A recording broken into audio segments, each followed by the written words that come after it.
Alors aujourd'hui on a marché avec Pierre et Marlène et leur chien Foulcan, voilà, qui sont mes figurants pour cette opération dans la Nièvre de reportage. Marlène et Pierre, ils sont de la Drôme des Collines, donc ils ne connaissent pas du tout. Pour vous c'est une grande découverte? Oui.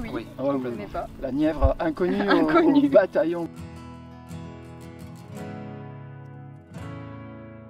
On a démarré depuis Pouilly, on a suivi le GR3 et j'apprécie de revenir ainsi découvrir la Loire parce qu'elle a vraiment cette image de dernier fleuve sauvage de France. Donc on la voit plutôt de haut, on peut s'en approcher un peu une fois qu'on a passé le village des Loges, mais l'essentiel de cette randonnée se passe en effet dans les vignes. Elle plonge dans des vallons et remonte, donc il y a de la courbe, il y a de la ligne, rien que pour l'image.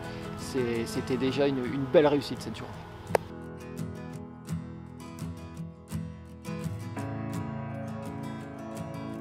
L'idée c'est vraiment de se plonger dans cet univers de vignoble en fait, qui imprègne toute cette partie du Val-de-Loire.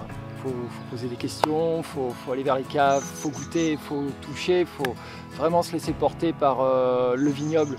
Ce territoire il a quand même une histoire qui est particulière autour de son vin et de son fameux Pouilly fumé. C'est une identité, c'est une aventure qui se vit en famille, qui se vit entre gens qui font la même chose. Les types ici se serrent les coudes. Ils vivent la même passion pour le vin, tout spécialement pour ce Pouilly fumé. Moi j'ai vraiment été touché par les témoignages qu'on a reçus. Pouilly fumé c'est toute une histoire. Pouilly, c'est une perle qui est posée sur la Loire. Et c'est vraiment les moines de la Charité qui ont beaucoup développé et entre guillemets modernisé le vignoble de Pouilly durant le Moyen-Âge.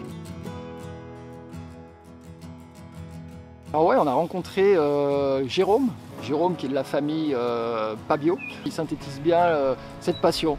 Quand je lui ai demandé alors comment t'es tombé là-dedans, c'est simple, il m'a dit je suis tombé là-dedans tout de suite quand j'étais gamin. Moi j'ai grandi ici au milieu des vignes, je construisais des cabanes là dans les bois.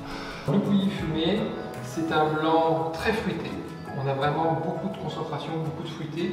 Quand vous avez affaire à des gens qui sont des spécialistes et des passionnés, en fait on a une autre lecture complètement de la randonnée. Ça devient passionnant. En fait, on a vu le temps passer, on était grave à la bourre, on aurait dû s'arrêter à 14 h, ça finit à 14 h 45, mais on avait appris plein de trucs.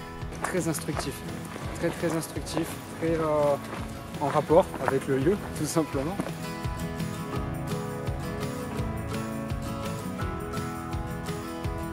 À qui s'adresse cette randonnée?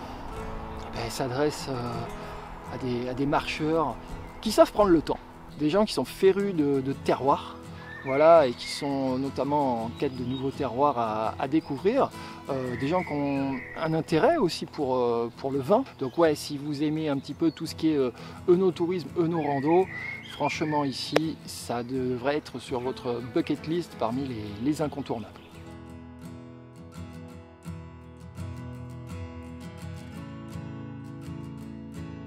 Alors Foulcan, c'était assez rigolo parce que du coup, il a attaqué la journée au taquet, quoi, en mode je couine parce que ça va pas assez vite, je couine parce qu'on fait des pauses.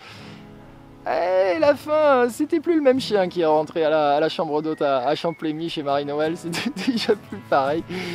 Il l'a ramené moins, quoi. Et donc il a eu son compte, hein, Foulcan, sur cet itinéraire. Bon, on est sur la route. Ouais. Vous êtes content? Ouais. En général, ça finit par une petite dégustation. Il y en a plein de différents, des pouillis. Il y en a qui se prêtent particulièrement bien justement à l'après-rando. Donc écoutez, glissez une bouteille dans votre sac avant de quitter cette randonnée. En sachant que bien sûr, je le fais apparaître à l'écran, que l'abus d'alcool est dangereux pour la santé. Donc consommez avec modération.